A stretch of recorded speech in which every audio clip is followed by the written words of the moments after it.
Welcome back to Built Local, where we shine a spotlight on the amazing businesses and people making a difference in our communities.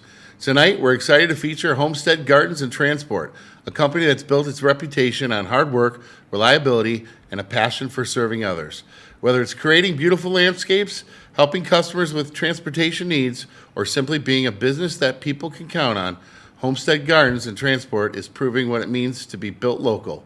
We're going to dive into their story, how they got started, the challenges they've overcome, what's next for the company, and why supporting local businesses like this one matters so much. Please join us and give a warm welcome, Built Local welcome, to Homestead Garden and Transport. Kyle, how are you? Welcome to the show. Good. Welcome. Thanks for having me. Yeah. Not too warm because it's 95 degrees out. Yeah, it's a little warm out today. We just talked. His crew was out today grinding. That's it's impressive. So thanks for joining us, Kyle. It's you, buddy. Oh, is it? Yep. All right. What inspired you to start that? It sounds like your backstory. So my generational. My grandfather started growing trees at the time that he worked for GM. Started growing and selling to different nurseries and stuff in Tennessee. And then my dad kind of transferred into doing some of that stuff. And then I came along and started helping out with it. And we just kind of turned it into a big thing now up here in Michigan. Right. And when did it start in Michigan? And when did you move from Tennessee to Michigan? So I never actually lived in Tennessee. We were just doing stuff on the summer and everything with my grandfather. Yeah. And we brought it up here probably close to 10 years ago. Okay. We talked a little bit, pre-show about how your cousins still have the 180 acres down there. Yep. And how they actually supply some of the things that you so my there. cousins still live down there. We have a 118-acre family farm down there. My cousins are down there. They grow a bunch of the products and everything that we actually bring up here and sell at our nursery up here to everybody. So I guess it's more than just generational. Yeah. A little bit outside of that generational. Still all in the family though. Yeah. How do you transport those big trees? It just So we have a couple local guys down there that run truck and trailer for us. Okay. Just kind of friends of the family, and cool. they bring a lot of it up here. We do run some of it ourselves in some of our trailers. Okay. So makes for a long march. Yeah. Is there a specific type of tree that you guys pretty much have that you nurse down there? Or? We do fruit trees, maple trees, arborvitaes, kind of a mixture of everything. Okay. They do some other stuff that only grows in Tennessee down there. Some stuff that we can't have up here. Sure. Any Christmas trees? We don't do too many Christmas trees. Okay, all right. So we do dabble in some pine trees, but not a lot down there. They don't do too hot in that red clay down there. I bet, yeah. Makes sense. Did you do something before this, or have you always kind of had a passion for? So I used to work for General Motors. Oh, did you? Okay. So just like Grandpa, right? Just like Grandpa. Okay. Grandpa worked there for 30 years. My father worked there for 35 years. Wow. I worked there for about 10 years. Okay. That's great. Which location? Over here in Pontiac. Oh yeah. The old truck and bus, was it? Yeah. We actually Fiero plant, maybe. Me and my father both worked for Pontiac Powertrain. Oh wow. Okay. So, or Pontiac Engineering, as some of them know it. There's a few different names running around for it now. Yep. Yeah. So, and there's just Powertrain Engineering and Powertrain Engineering. And Steel Fab is up there now. Yep. So yeah, the Fiero plant I think was the post office is there now. Yep. Post office is there now. Yeah, I know the area pretty well. Yeah. Good stuff. Well, Kyle, tell us, what services does your company offer, and what are customers surprised to learn that you can do? I guess the latest and greatest they're surprised we can do is house demo. Just started dabbling in some of that stuff. Okay. All right. Tearing down garages, sheds, all that Yeah. good stuff for people. We do a lot of hardscaping, a lot of softscaping. There's not too much that we can't handle outside for you. So you really do wholesale supply too, plus you do the landscape end of it. We have all those plants available to everybody, and there really isn't anything plant-wise that we can't get. Okay. So That's impressive. Okay. And so you got the equipment, the front end loaders and dump trucks and all skid that steers, mini excavator, dump trailers, pickup trucks. You name it. We got pretty much everything to get it done. You gotta have the equipment. So Any snow plowing in the winter? We do a little. We dabble a little bit in snow plowing. That's kind of where our demo side of things takes over. Everybody who's got a truck now can throw a blade on it and throw a salter on That's it. true. And Why not, they're right? out there trying to undercut everybody. Right. Obviously we're running a business, so we got overhead we got to meet and everything Insurance like that. and all that, yep. Insurance goes into your overhead and all that. it gets tough to battle every chuck in a truck. And I heard that you really, from a lot of other people that snowplow, they could just beat on those trucks. It's pretty hard on the trucks. Yeah, I'm you know, sure. hard on your transmission. Obviously, with the salt, Sure. you're eating them up all the time. Yeah, Yeah. got it. Back on the trees, what is your most popular tree to install? What's popular these days? Everybody loves privacy, so probably Green Giant Arborvitaes. Yeah, yeah. So get a lot of requests for maples as well, and then we do a lot of fruit tree stuff. So I get quite a few fruit tree installs for people. And is it true that arborvitaes attract deer, or deer eat arborvitaes? Emerald green arborvitaes, yes. Green Yeah. giants, they tend to leave alone. Okay, okay. So a few different varieties of green giant, or not green giant, Thuja arborvitae, if you will. Right, right. Yeah. That are out there that are more deer resistant. I'm not going to tell you there's anything deer proof. Right. Because No. if it's green, Well, you they'll know, eat They're it. gonna eat it. I bought some trees from Bordines a few years ago, and that was my main concern because I live across the street from a nature center, so I get deer out there every day. And it was a juniper, some sort of. They tend to leave most junipers alone. There Yeah. are a few that they will eat. Yeah. But most of your junipers are pretty it's like safe. a Wichita Jupiter. And you know, It's kind of a blue color too. So yeah. And you know what's funny is you think the big deer up north are actually down here because they're somewhat protected. You know what I mean? Yep.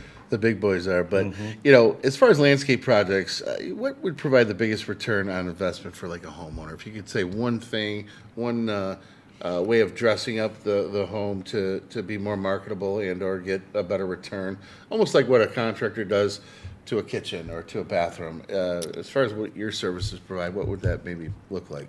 Usually your curb appeal from the front, from looking at it from the street, looking at the house, remaking the front of that house, Yeah. if you will, kind of redoing it with new fresh plants. Sure. Whether it be fresh mulch or cobblestone or something like that in landscaping, most of that is going to return 100 to 110%.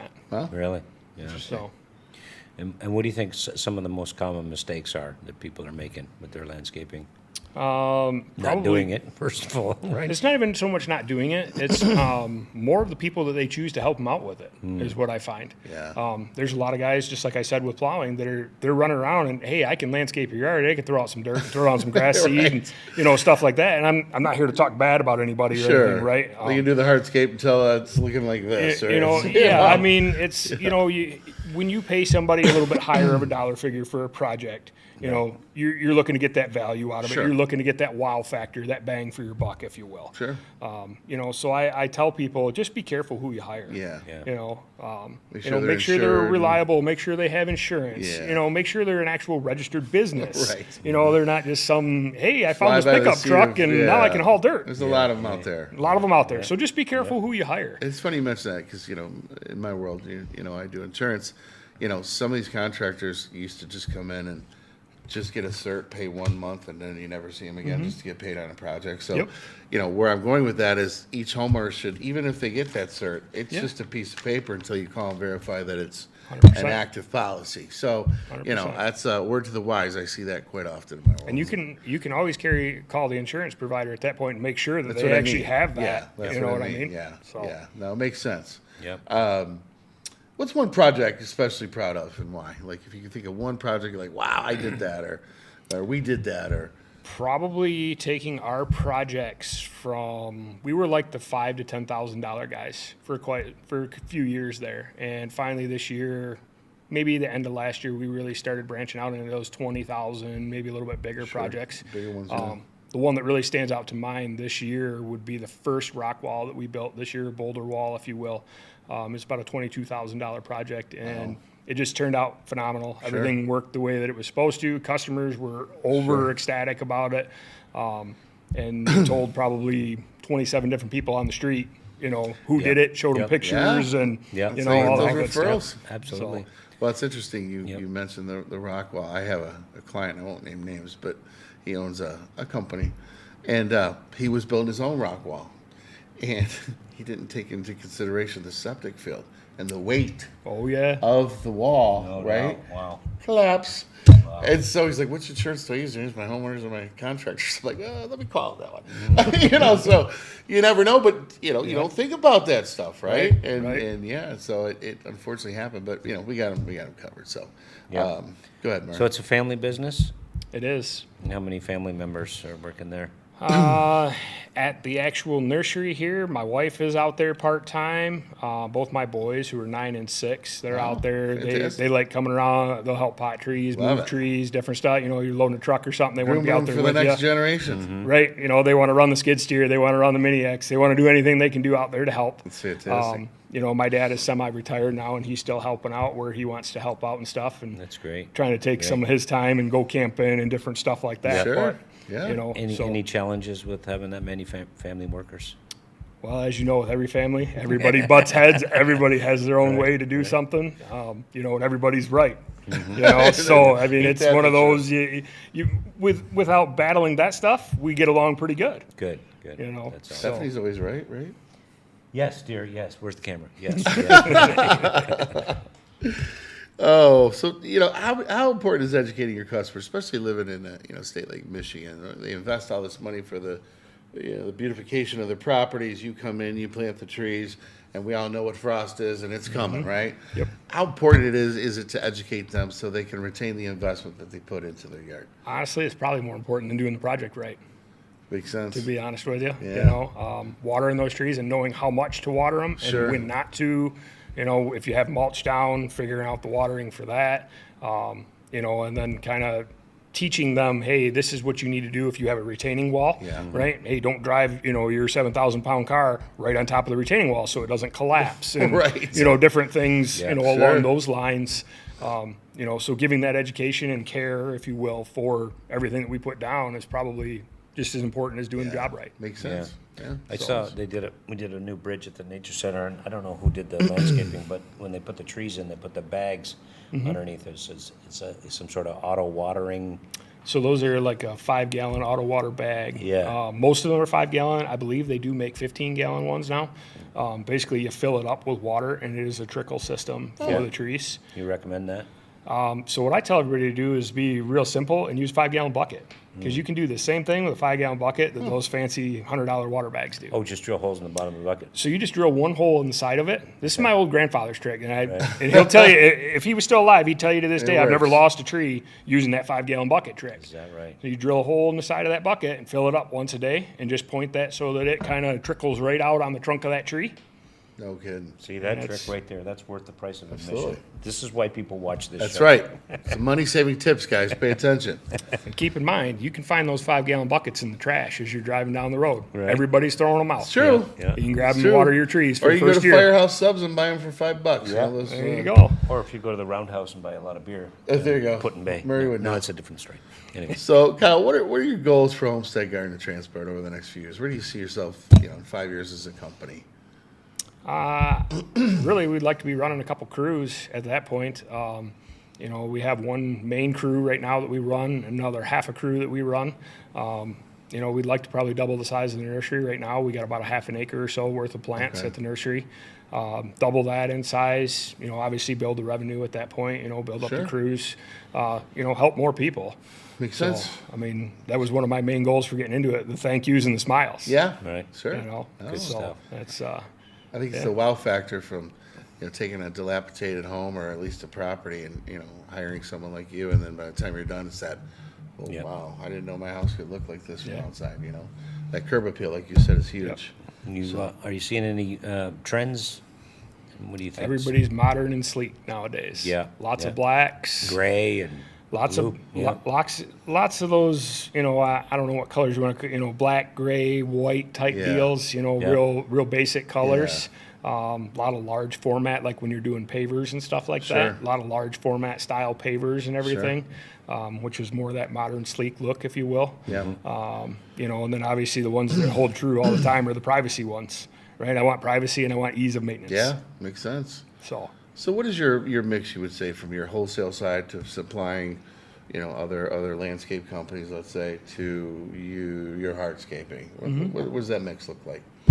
Just curious. we're probably 75% landscaping, Okay. and then 25%, doing the actual supplier side of things. Gotcha. We like to install a lot of our own products, obviously. Sure, You yeah. know, so That's great. And here's your plug here. How do people get a hold of you? Website, telephone, email, Facebook? The best way to get a hold of us is either on Facebook or call us. Okay. Those are the best two. You get the fastest response at that point. There is a contact us link on the website and all that. You can go fill that out.